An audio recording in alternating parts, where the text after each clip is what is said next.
Bloons TD6 has a lot of war crimes. This challenge will have none of them. Can you beat Bloons TD6 without war criminals?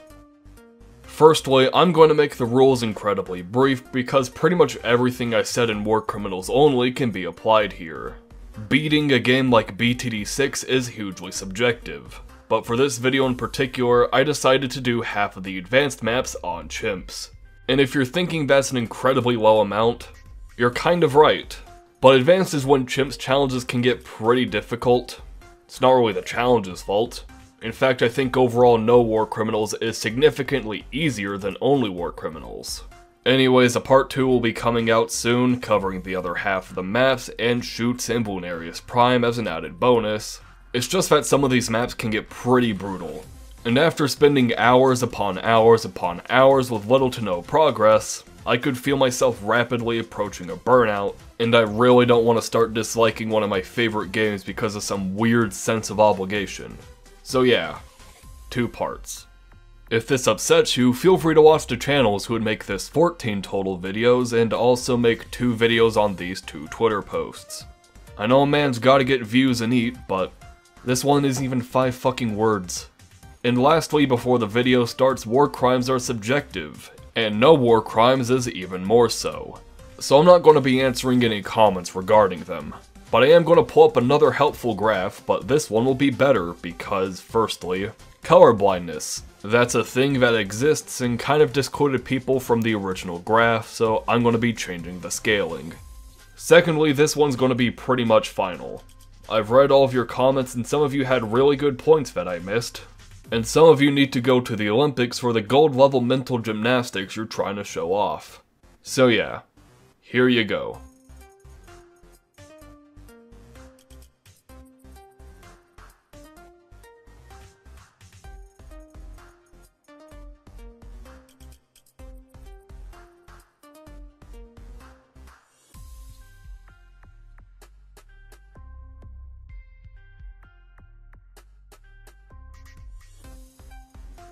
Alrighty, for the first map we'll be covering, it's going to be another brick. I honestly don't know which order we're going to be taking these maps, but it's going to be a surprise to both you and me.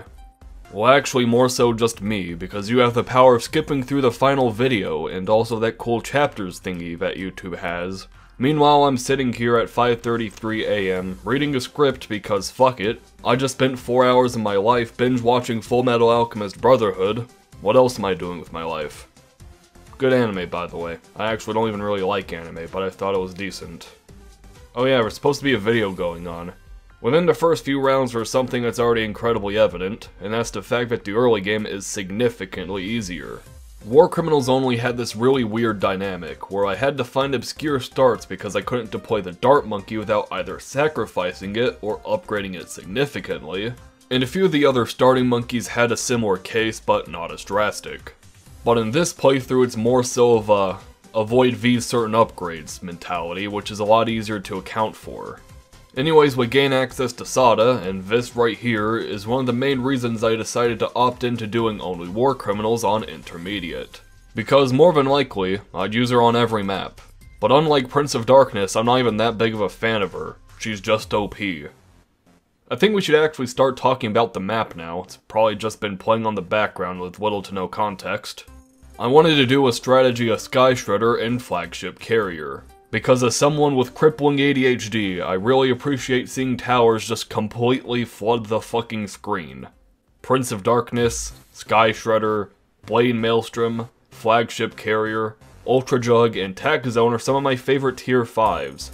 And all those have a really funny tendency to just completely flood the screen with bullshit. Remember how I said that we'd probably start talking about the map eventually? That's really funny. Anyways, I got my destroyer with this cursed as fuck crosspath. And for the leads, I bought a 100 Sniper. And you know, reading out the script, there's another goddamn tangent here. We're off the fucking chain of like 3. Fuck you, Davey. I bought my cool Plain Go Burr Buccaneer 1 round before the MYB, conveniently enough. And then I bought an Operation Dartstorm to help ease the transition into Big Plain Go Burr Buccaneer. And with a few well-timed Sada abilities, I managed to get it fairly easily at round 58. Then a Sky Shredder at round 79, then an MIB at round 83. I know I just skipped over like 30 rounds in one sentence, but really there isn't a whole lot to comment on. Anyways, with my MIB, I can now finally get to Goods Factory cross path, and I got a permaspike. And no, Davey, I'm reading the script right now, you don't need to go on your 5th tangent. Let me see how long this takes to record. Okay, it takes a minute. I don't even know why I do this anymore. Anyways, I beat the map.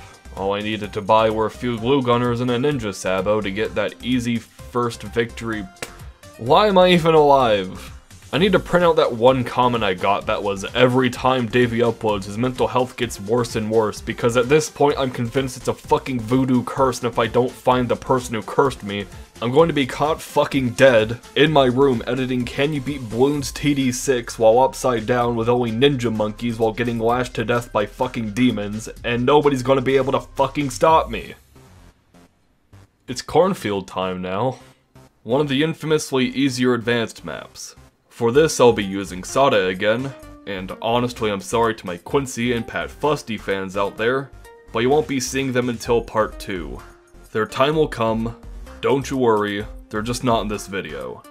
Anyways, for Cornfield I really wanted to get Attack Zone, because if it wasn't evident by this video and the thing I said like a minute ago, I really fucking love the Attack Zone.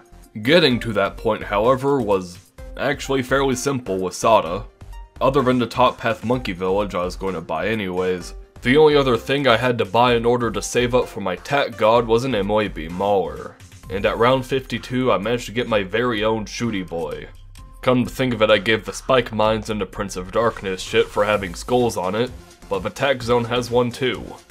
It doesn't really mean anything because the Attack Zone isn't a war criminal, but what I'm getting at is I might actually be racist towards spike factories. Huh. Anyways, round 63 was a bit of a bitch. I had to buy a glue gunner for that round, and sadly I had to go for the middle path, so no tier 4 nor tier 5. But after 10 rounds I got my primary expertise in a spactory. And honestly, if it wasn't for the fact there was a glue monkey and Sada here, I'd say we've seen this episode before. But that won't be the case for too much longer, because guess what time it is? Davey's going to talk about a tower for 15 years because it's fucking awful, it's one of my favorite towers and I don't ever get to use it because it's awful, featuring the Comanche Commander.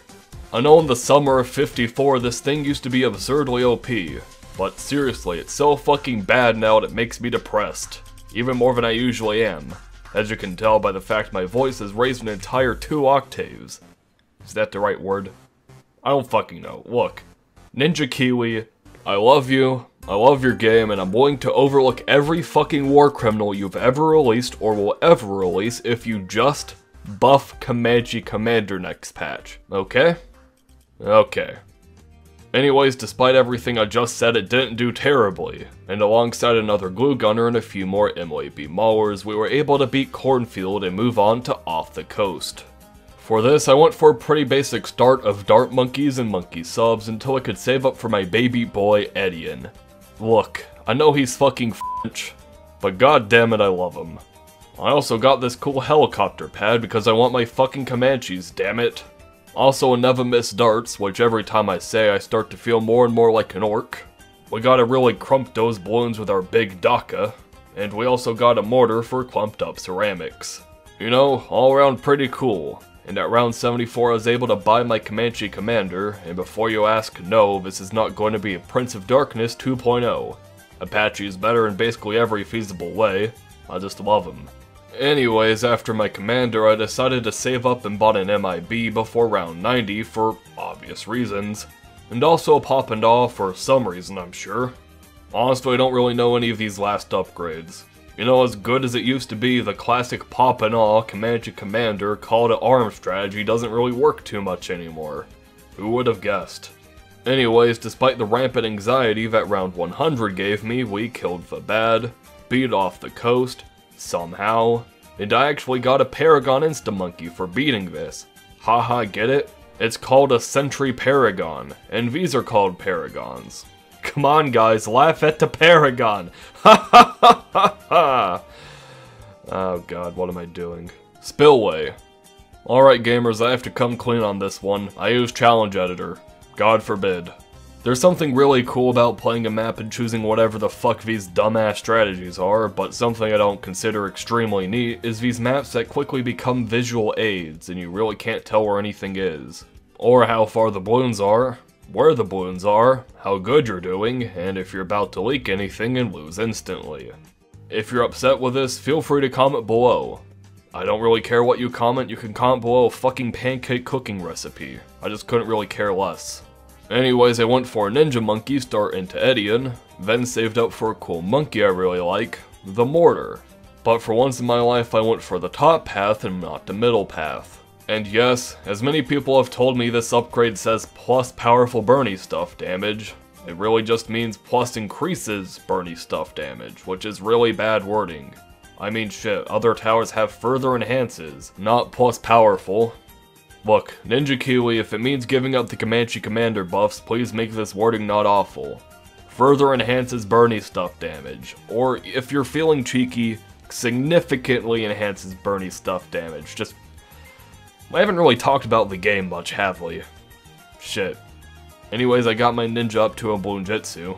I saved up enough Davey bucks to buy the big one at round 40, just in time for the MLAB. And with the occasional amount of micro, it was smooth sailing up until my biggest one, which can pretty much solo the game for quite a while, up until round 82, in which I had enough money to buy a fully upgraded Sky Shredder, and of course, I was going to do that. Again, with this combo, I had very little that could stop me until round 95, and then I bought this cool flagship carrier because if this map can give me visual aids from existing, I'm going to pull out my certified Uno reverse card and give it my very own visual aids. Anyways, this just killed everything. And all I had to buy was this cool boy Glue Monkey who can avoid line of sight because fuck it, and I was able to beat Spillway and move on to Underground.